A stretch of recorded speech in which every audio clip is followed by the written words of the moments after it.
नमस्कार दोस्तों, जैसा कि आप लोगों को पता है कि टीजीटी पीजीटी की वैकेंसी आ गई है स्टेट लेवल की यूपी में और लोग इसकी तैयारी में जुट गए हैं। तो मैं सुशील तिवारी लोगों को फ्री में क्लास प्रोवाइड करवाऊंगा और ये क्लासेस जो होंगी हमारी आपको पर डे मिल जाएंगी यूट्यूब पर। चूँकि अभी चैनल नया है तो चैनल नया होने के कारण ही इसके अभी सब्सक्राइबर कम हैं और सब्सक्राइबर जैसे ही हमारे 1000 प्लस हो जाएंगे तो मैं ऑनलाइन आप लोगों को फ्री ऑनलाइन क्लास प्रोवाइड करवाऊंगा। तो आज का जो हमारा टॉपिक होगा वह आप लोगों को इंट्रोडक्शन ऑफ ग्राफ के बारे में बताया जाएगा कि ग्राफ्स कैसे हम ड्रा करते हैं। फंक्शन हमारे पास अगर है तो उस फंक्शन का कैसे हम ग्राफ बनाते हैं, ठीक है, जो आपके टीजीटी पीजीटी के लिए बहुत ही इम्पोर्टेंट है।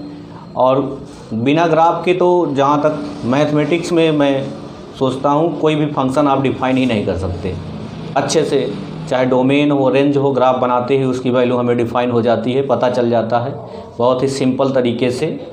तो आज हम इसी टॉपिक पर डिस्कस करेंगे और आप लोगों को मैं अपनी तरफ से प्रयास करूँगा कि पूरा सहयोग दिया जाए। मेरा एक मैथमेटिकल साइंस का ग्रुप भी है, अगर आप जो है इंटरेस्टेड हो तो आप उस पर ऐड हो सकते हैं। उसका नंबर है 7388733348। तो इस पर आप अपना नाम और लिखकर मैसेज करिए, हम आपको अपने ग्रुप में ऐड कर लेंगे, ठीक है। चलिए स्टार्ट करते हैं आज की क्लास। देखिए हमारा फंक्शन जो होता है वो कैसे डिफ़ाइन किया जाता है इसके बारे में हम लोग चर्चा करेंगे। क्योंकि हमें पता है कि फंक्शंस को कितने पार्टों में डिफ़ाइन किया गया है। जनरली इसको दो पार्टों में डिफ़ाइन किया गया है। एक पार्ट इसका जो है अलजेब्रिक होता है, दूसरा इसका ट्रांसेंडेंटल होता है। तो पहला पार्ट हमारा क्या होगा, अलजेब्रिक। दूसरा हमारा क्या होता है, ट्रांसेंडेंटल।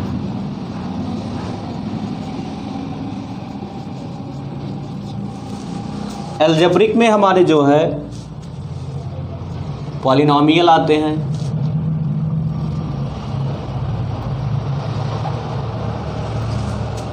रेशनल फंक्शन आते हैं, इरेशनल फंक्शन आते हैं और पीस वाइज फंक्शन आता है।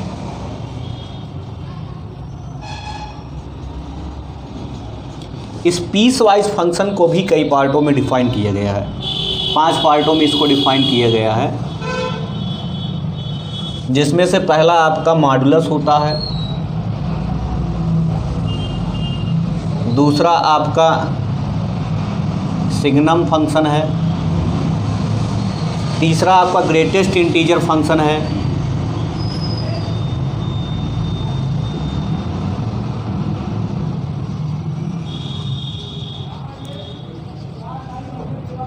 चौथा आपका फ्रैक्शनल पार्ट फंक्शन है,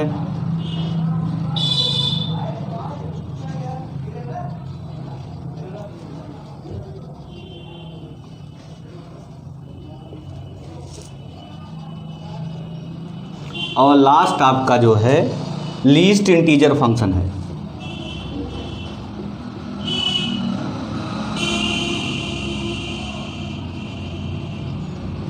ज़्यादातर क्वेश्चन जो होते हैं आपके बनते हैं greatest integer function, fractional part function और लीस्ट इंटीजर फंक्शन और मॉडुलस से। सिग्नम से बहुत कम क्वेश्चंस जो है एग्ज़ाम में आते हैं। तो इस प्रकार से जो हमारा अलजेब्रिक फंक्शन होता है वो कितने पार्टों में है, 4 पार्टों में है। पहला पॉलिनॉमियल, दूसरा रेशनल, तीसरा इरेशनल, चौथा आपका पीस वाइज फंक्शन होता है। पीस वाइज फंक्शन को हम फिर से सब पार्ट में डिवाइड किए हैं 5 पार्टों में। पहला हमारा मॉडुलस है, दूसरा हमारा सिग्नम है, तीसरा हमारा ग्रेटेस्ट इंटीजर फंक्शन है, चौथा फ्रैक्शनल पार्ट फंक्शन है और पांचवा हमारा लीस्ट इंटीजर फंक्शन है, ठीक। तो ये हो गया। यहाँ बात चर्चा करते हैं ट्रांसेंडेंटल फंक्शन को। तो इसको 5 पार्टों में डिफाइन किया गया है, जिसमें से मैं 5 पार्टों के बारे में आपको बताता हूँ। पहला पार्ट आपका है ट्राइग्नोमेट्रिक। जो कि बहुत ज़्यादा फेमस है। दूसरा आपका एक्सपोनेंशियल,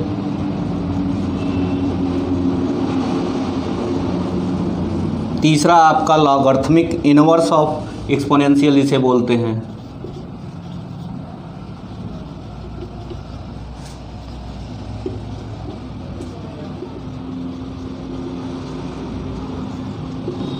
इसको बताएंगे तो इसका फिगर बनाएंगे तो आपको लगेगा कि हाँ ये वास्तव में एक्सपोनेंशियल का जो है इनवर्स होता है। चौथा आपका ज्योमेट्रिकल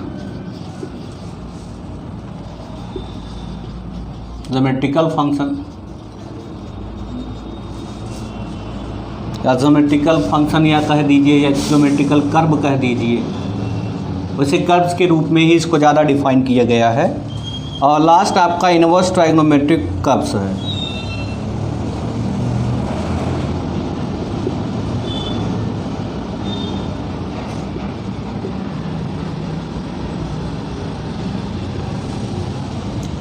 तो इस प्रकार से जो हमारा फंक्शन होता है वो कितने पार्टों में डिफाइन किया गया है?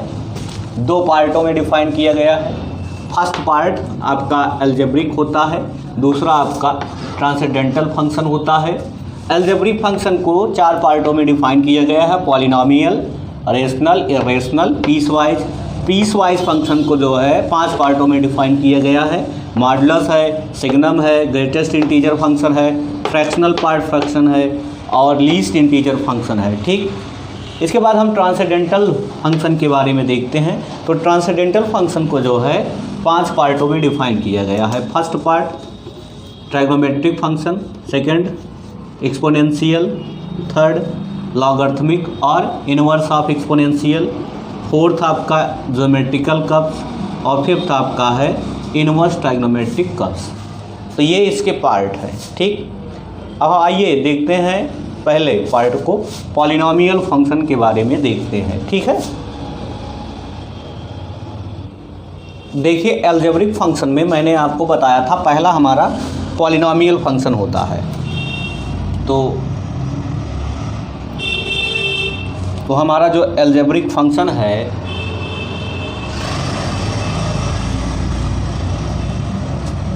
उस अलजेब्रिक फंक्शंस में हमारे पास पहला पार्ट जो हमारा होता है वो है पॉलिनोमियल। तो पॉलिनोमियल फंक्शन जो होता है उसको कैसे हम डिफाइन करते हैं, आइए देखते हैं। सपोज करिए आपके पास कोई फंक्शन इस टाइप का है, f(x) is equal to a0 a1x plus a2x square plus s1 plus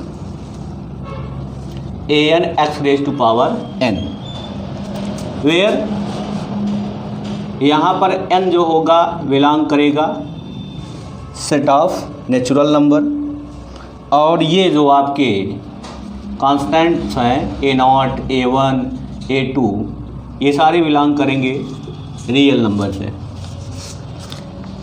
तो इस फंक्शन को हम कहेंगे क्या, then f is called polynomial function. इसे हम पॉलिनोमियल फंक्शन बोलेंगे।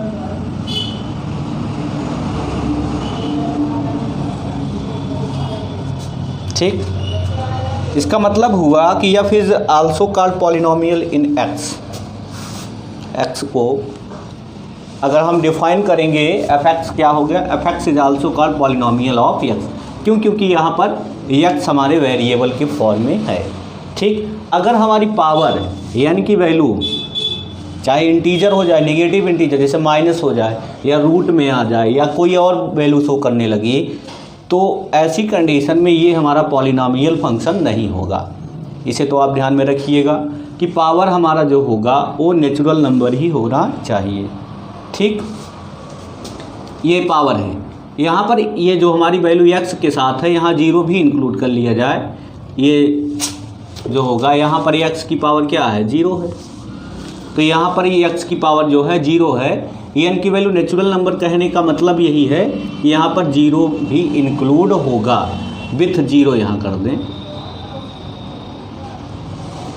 ठीक, 0 क्या होगा, पावर होगा। ठीक है। तो इस प्रकार से ये पॉलिनॉमियल हमारा डिफाइन हो जाता है। अब देखिए,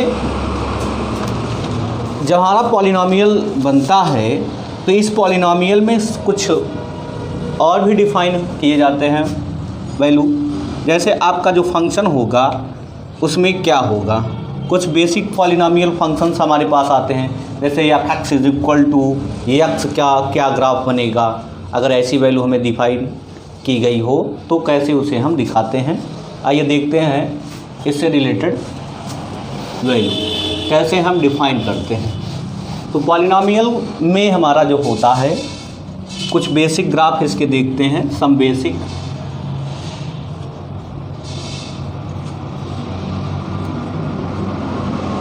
पॉलिनॉमियल फंक्शन और पहला हमारा है आइडेंटिटी फंक्शन।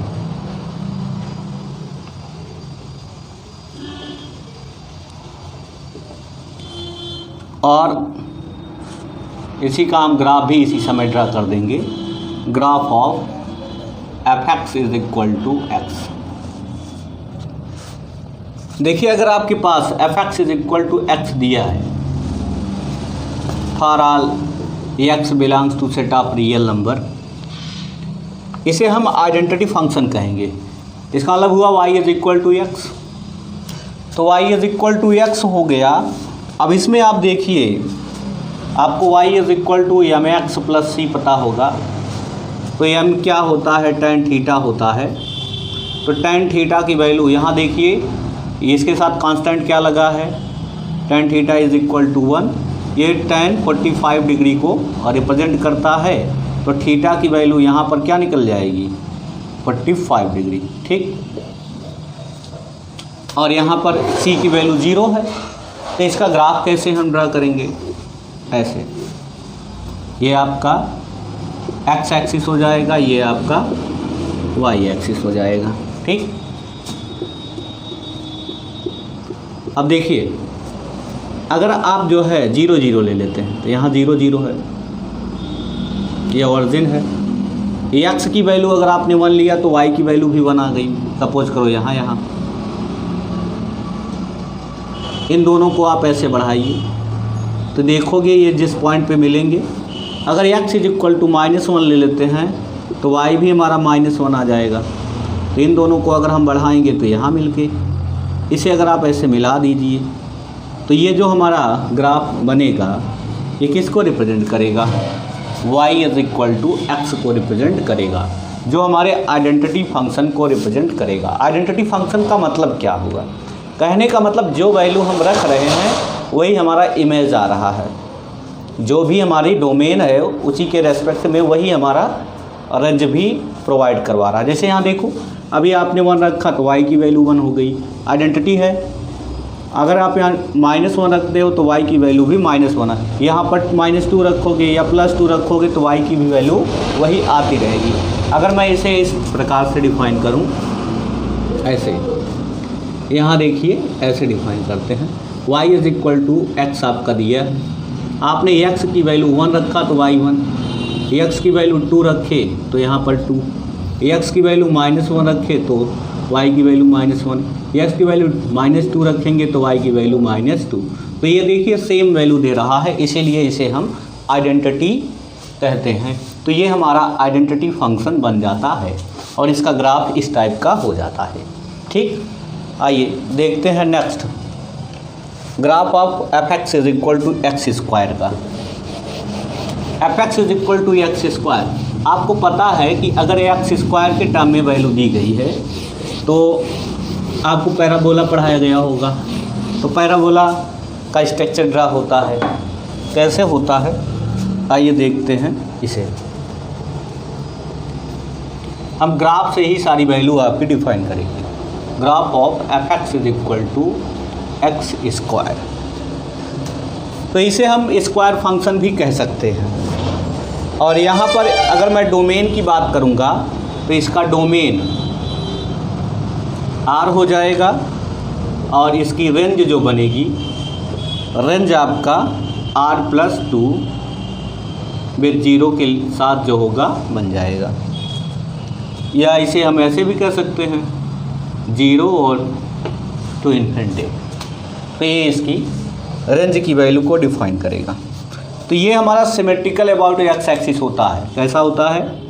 ये हमारा symmetrical about Y axis, Y axis के सिमेट्रिकल पार्ट में होता है डिफाइन।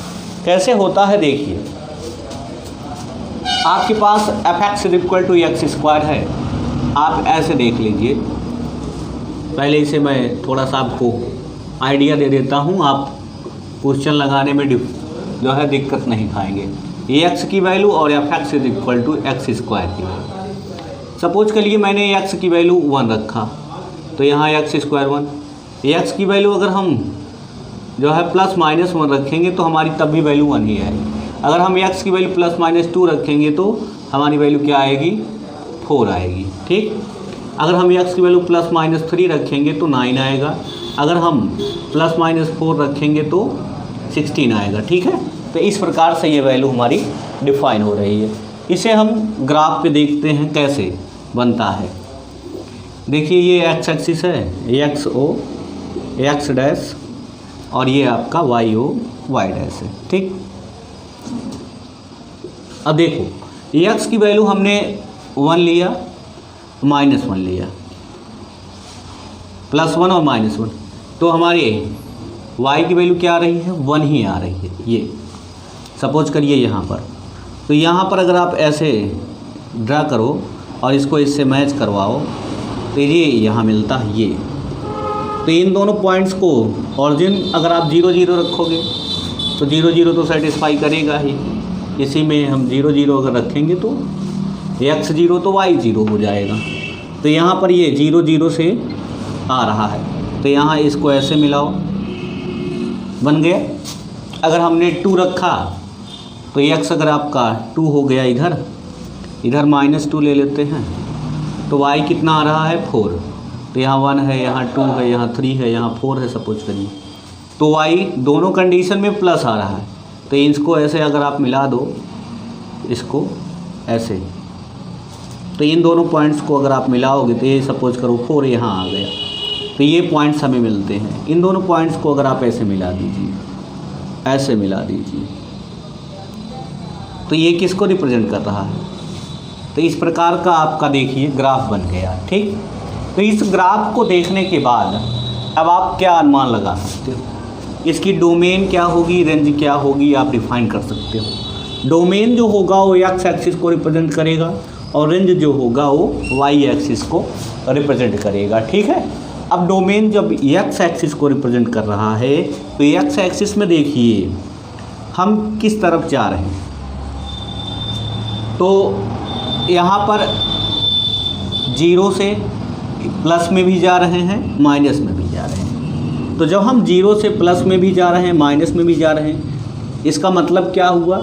हम -इन्फिनिटी तक भी जा सकते हैं, +इन्फिनिटी तक भी जा सकते हैं। ठीक, तो इस प्रकार से पूरा रियल नंबर की लाइन जो होगी वो हमारे डोमेन को रिप्रेजेंट करना शुरू कर देगी। ठीक, और रेंज की बात करते हैं। रेंज हमारा देखिए नेगेटिव में हम है नहीं, तो नेगेटिव हम छोड़ देते हैं। हम स्टार्ट कहाँ से कर रहे हैं? 0 से कर रहे हैं, और कहाँ तक जाएंगे? हम पॉजिटिव जा रहे हैं, इन्फिनिटी तक जाएंगे। तो इसका मतलब क्या हुआ कि हमारा जो रेंज होगा वो 0 से लेकर इन्फिनिटी तक होगा, ये होगा। इसका मतलब क्या हुआ? प्लस रियल नंबर से पूरा होगा 0 को लेकर। ठीक है, तो इस प्रकार से इसका डोमेन और रेंज। यहाँ पर मैंने सिमेट्रिकल अबाउट वाई एक्सिस लिखा, इसका मतलब समझिए। सिमेट्रिकल का मतलब क्या होता है? कोई भी फिगर हो, अगर उसको आप जो है पार्ट में डिवाइड करिए तो जो इस साइड का होगा वही इस साइड का होगा। ठीक, तो वो उसका सिमेट्रिकल फिगर बोला जाता है। या ऐसे कहिए कि अगर हम कोई भी थिंग लें और उस थिंग को अगर हम काटते हैं पार्ट में या कई पार्टों में, तो अगर सारे पार्ट उसके सेम हो तो हमारा सिमेट्रिकल फिगर होता है। जैसे ये है, तो इस साइड में देखिए ये और ये, तो ये दोनों सेम है। या ये कही दीजिए कि इसका ये मिरर इमेज को रिप्रेजेंट करता है, तो सिमेट्रिकल यहाँ पर रिप्रेजेंट करेगा। किसके थ्रू है? वाई एक्सिस के थ्रू है। ठीक, तो यही हमारा कह रहा है कि अबाउट वाई एक्सिस ये हमारा सिमेट्रिकल फिगर हो जाएगा। एक्स एक्सिस के थ्रू होता तो ये नीचे की साइड में आ जाता। ठीक है, आइए नेक्स्ट देखते हैं इसी का क्यूब का हम ग्राफ देख लेते हैं। क्यूब का ग्राफ कैसे हमारा बनता है। ठीक है,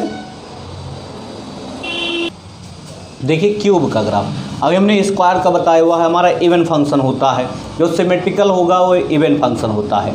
अब क्यूब का जो होगा वो हमारा ऑड फंक्शन हो जाएगा। कैसे होगा आइए देखते हैं। Graph of y is equal to x cube. अब देखिए यहाँ पर एफ एक्स की वैल्यू आपकी क्या है? एक्स क्यूब है। यहाँ पर अगर हम इसका थोड़ा सा रिप्रेजेंटेशन अगर दिखाना चाहें तो ऐसा करने से हमारी पूरी वैल्यू डिफाइन हो जाती है। तो यहाँ x की वैल्यू रख लेते हैं, यहाँ पर हम y की या एफ एक्स की वैल्यू दोनों का मान एक ही है। अब एक्सिस हमारा देख लीजिए,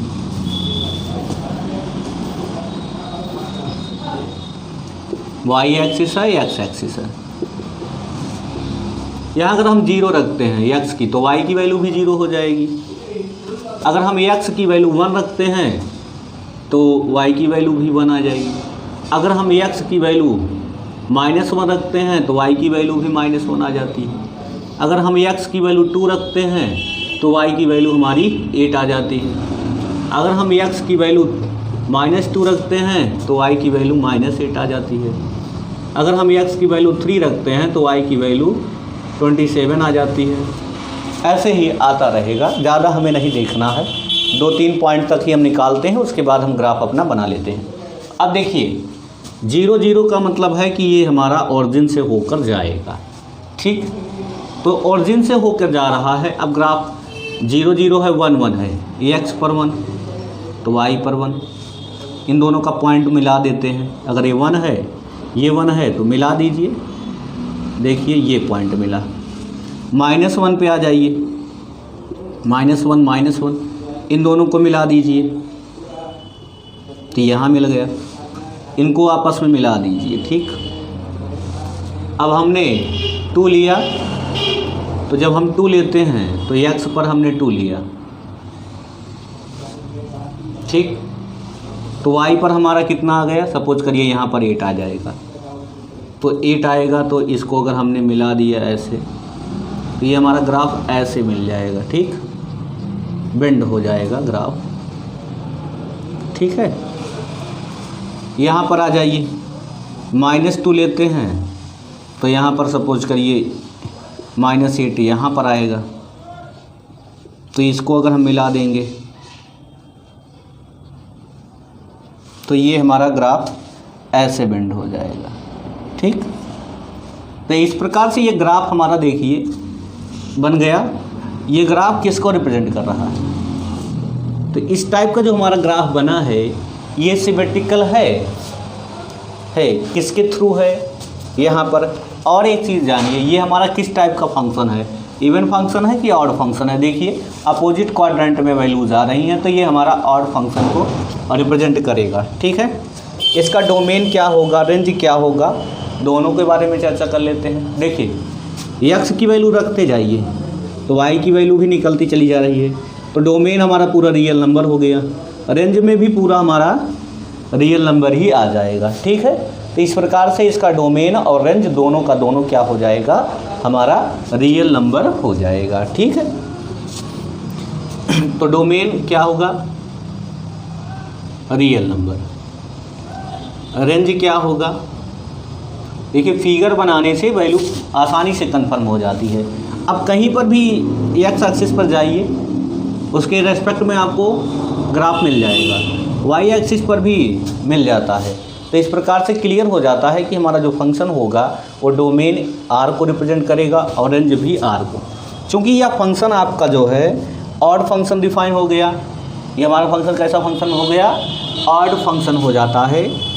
तो ये ऑड क्यों हो रहा है? क्योंकि नेगेटिव वैल्यू रखने पर हमें नेगेटिव पार्ट मिलते हैं। इवन कब होता है, जब हम पॉजिटिव भी रखें नेगेटिव भी रखें, दोनों पर एक ही वैल्यू आती है तो हमारा इवन फंक्शन बोला जाता है। वो सिमेट्रिकल होता है, ये भी है, लेकिन ये आपका जो है अपोजिट क्वाड्रेंट पर है। ठीक, तो ये हमारा ऑड फंक्शन हो गया और symmetrical about opposite quadrant. Opposite quadrant का मतलब क्या है, मैंने आपको बताया कि अपोजिट क्वाड्रेंट क्या है, first, second, third and fourth. First का थर्ड होता है, सेकंड का फोर्थ होता है, तो ये अपोजिट क्वाड्रेंट को रिप्रेजेंट कर रहा है। और एक बात है, ये ओरिजिन से भी तो होके जा रहा है, ठीक है, तो ओरिजिन के रेस्पेक्ट में आपकी वैल्यू ये डिफाइन हो जा रही है। ठीक, तो इस प्रकार से आपको इवन फंक्शन का, ऑड फंक्शन का, पॉलिनोमियल का स्ट्रक्चर आपको मिल गया। अब हम अगर जनरली डिफाइन करेंगे तो जनरली इवन फंक्शन को y is equal to x raise to power 2n, और जो होगा ऑड फंक्शन को क्या डिफाइन करेंगे, x raise to power 2n minus 1 या 2n प्लस 1। तो 2n माइनस 1 या 2n प्लस 1 पर हम डिफाइन करेंगे n बिलोंग्स टू क्या होगा, सेट ऑफ नेचुरल नंबर से, n बिलोंग्स टू क्या होगा, सेट ऑफ नेचुरल नंबर से। तो इसके थ्रू भी हम जो है पूरे जर्नल फंक्शन को हम डिफाइन कर सकते हैं। आई होप, उम्मीद करता हूँ कि ये जो मैंने आपको पॉलिनोमियल के बारे में बताया है, इसके ग्राफ के बारे में बताया है, वो आपको समझ में आया होगा। अगर आपको हमारा वीडियो अच्छा लगता है तो हमारे वीडियो को लाइक करिए। अभी तक अगर आपने हमारा चैनल सब्सक्राइब नहीं किया है तो चैनल को भी सब्सक्राइब करिए, जिससे आगे आने वाले वीडियोज़ की नोटिफिकेशन आपको सबसे पहले मिले। Thank you for watching my video. मिलते हैं अगले वीडियो में अगले टॉपिक के साथ, इसी से रिलेटेड रहेगा। अभी हमने केवल पॉलिनोमियल के बारे में बताया है, फिर रेशनल के बारे में बताएंगे, फिर इरेशनल के बारे में बताएंगे, और फिर उसके बाद जो होगा हम आपको पीस वाइज के बारे में बताएंगे। ठीक है, बने रहिए हमारे साथ। Thank you.